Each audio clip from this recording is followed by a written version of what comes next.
চলো আজকে চলে এসেছি আবার এই অ্যাকোরিয়ামটার সেট আপ করতে। অ্যাকচুয়ালি এই যে অ্যাকোরিয়ামটা যেদিনটা খুব বৃষ্টি হয়েছিল ওই দিনকার ডেলিভারি দিচ্ছি দেখিয়েছিলাম। তো ওই অ্যাকোরিয়ামটা একটা মেরিনের অ্যাকোরিয়াম সেট আপ যেহেতু হবে, তো আজকে ওটারই সেট আপ চলছে। আর এইদিকে ফার্স্টে এসে যে প্লাম্বিংয়ের যে কাজগুলো থাকে, সিলিকন দিয়ে জুড়িয়ে নেওয়ার থাকে ব্যাপারটা, ওই ব্যাপারটা কমপ্লিট হয়ে গেছে। সঙ্গে এখন জাস্ট ভিনাইলটা লাগিয়ে দিচ্ছি। আর আমরা যেহেতু মেরিনের ক্ষেত্রে ব্ল্যাক ভিনাইলটা একটু বেশি প্রেফার করি, তো আমরা ব্ল্যাক ভিনাইলটাই লাগাচ্ছি। তাতে কি হয়, মাছগুলো খুব ভালো হাইলাইট হয়। আর নিচে সামটা মোটামুটি রেডি করা হয়ে গেছে, এবার শুধু প্রোটিন স্কিমার আর পাম্পগুলো লাগিয়ে প্লাম্বিংগুলো সেট করতে বাকি রয়েছে। আর এখানে যে জলগুলো আমরা ইউজ করব সেগুলো তো এখানে এনে রাখাই রয়েছে, সব কেনা জলই ইউজ হবে এখানে। আর সল্ট আমরা ইউজ করবো যেটা হচ্ছে ওটা রেড সি কোম্পানির সল্ট। আর আমরা রক কিছুটা নিয়ে এসছি। এবার কীরমভাবে সেট আপটা হচ্ছে আমি দেখাচ্ছি, দেখতে থাকো। চলো, প্রথম স্টেপই যেটা রয়েছে সেটা হচ্ছে স্যান্ডটা আমরা দিয়ে ফেলবো। আর এখানে যে স্যান্ডটা ইউজ করেছি আমরা, এজেডেরই একটা মেরিনের স্যান্ড রয়েছে, ওটা ইউজ করেছি। এটা একটু হোয়াইটিশ গ্রেন হয়, তো এই স্যান্ডটা আমরা ইউজ করে থাকি সব মেরিন ট্যাঙ্কে। আর এখানেও আমরা এই মেরিনটাতেও আমরা এজেডের স্যান্ডটাই ইউজ করছি। আর এর গ্রেনটা তো মোটামুটি দেখতেই পাচ্ছ, একদম ফাইন ডাস্ট টাইপ। তো ফাইনের জাস্ট একটু ওপরে, মানে বেসিক্যালি যে আরেকটা কোম্পানির আসতো স্যান্ড, ওই কোম্পানির স্যান্ডটার মতনই। কী যেন নাম ছিল, ব্লু ট্রেজারের যে স্যান্ডটা ছিল পুরো ওই স্যান্ডটার মতনই, কিন্তু এই ব্র্যান্ডটা আলাদা, ব্র্যান্ডটা এজেডের।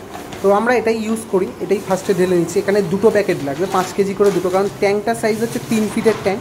আর যেহেতু ফিশ অনলি হবে, তো স্যান্ডের লেভেলটা একটুখানি মোটামুটি একটা দিই আমরা, কারণ এর মধ্যে কিছু অনেক র্যাশ টাইপের যেসব মাছ ফাছগুলো থাকে ওগুলো ওই বালিতে খুব ভালো থাকতে পারে, তো ওই জন্য একটু মোটা করেই দেবো। আর এরপরে কি রকগুলো দিয়ে দিলেই তো রকগুলো জাস্ট জোড়ানোর ব্যাপার রয়েছে। আর এরপরেই মোটামুটি রকগুলো জোড়াবো। আর এখানে যে লাইটটা ইউজ করছি আমরা, লাইটটা হচ্ছে অ্যাকোয়ানাইট V3। লাইটটা হচ্ছে খুব ভালো লাইট, এই স্পেকট্রামটা খুব ভালো, তো ওই হিসাবে এই লাইটটা এখানে ইউজ করা। আর দেখতে দেখতে এখানে রকের যে জোড়ানোর কাজগুলো ছিল ওগুলোও কমপ্লিট হয়ে যাচ্ছে। আচ্ছা মুগলি, একটু সাইড দিয়ে একটু দেখতে দে। মোটামুটি এইদিকে এইরকমভাবেই রকেট স্কেপটা হয়েছে, কারণ এটা যেহেতু ফিশ অনলি ট্যাঙ্ক হবে, তো এখানে কেফ টাইপের ব্যাপারগুলো রাখার ব্যাপারটা রয়েছে, কারণ মাছগুলো এখান থেকে যখন গলে বেরাবে তখন দেখতেও বেশ সুন্দর লাগবে। আমি টোটালটা একটুখানি ক্যামেরাটাকে ছোট করে দেখাই। এইটা হচ্ছে অ্যাকোরিয়ামটার টোটাল লুকস। এইবার হচ্ছে যেগুলো প্লাম্বিংয়ের কাজ বাকি রয়েছে ওইগুলো শুধু জয়েনিং ফাইনিং করে পাম্প ফিট করে জল দিলেই কমপ্লিট হয়ে যাবে ট্যাঙ্কটা।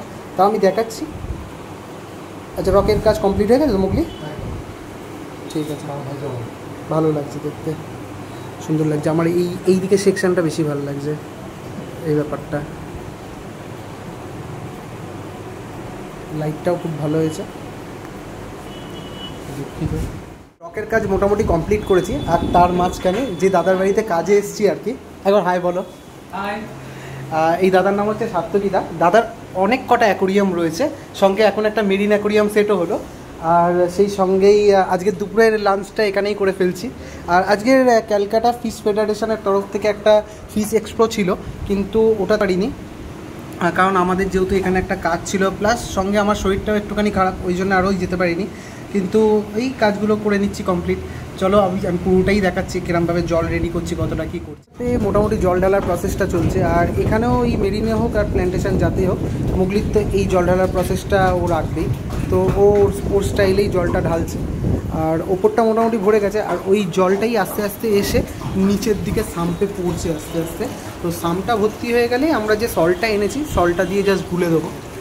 ওটার মধ্যে যে জল ঢালার ব্যাপারটা ছিল ওটাকেও এবার কমপ্লিট করছে, কারণ এখানে পাম্পটা যেটা লাগানো হয়েছে পাম্পের ফ্লোটাও ওপর দিয়ে রিটার্ন করানো হবে। সল্টগুলো গুলে দিয়ে টোটাল ব্যাপারটা কমপ্লিট হয়ে গেছে। আর নিচে কিছু সল্ট এখনও একটুখানি গুলতে বাকি রয়েছে, ওগুলো গুলছে। আর এখানে মোটামুটি কাজ এতটা পর্যন্তই ছিল। আর জলটা আজকের একটুখানি গোলা আছে, কালকে সকালের মধ্যে টোটালটাই কমপ্লিট হয়ে যাবে, একদম ক্রিস্টাল ক্লিয়ার ওয়াটার হয়ে যাবে। কিন্তু এই ট্যাঙ্কটা আপাতত 15 থেকে 20 দিন মতন সিজন হবে। এর মধ্যে কিছু ব্যাকটেরিয়া যেগুলো মারার ব্যাপার রয়েছে ওগুলো তো মারা হবে। আর তারপরে এর মধ্যে আস্তে আস্তে ফিশ যেগুলো অ্যাড করার ব্যাপার থাকে ওগুলো অ্যাড হবে। চলো, এই অ্যাকোরিয়ামের সেট আপটা এতটা পর্যন্তই ছিল। আবারও দেখা হচ্ছে নতুন ভিডিওতে। আপাতত টাটা।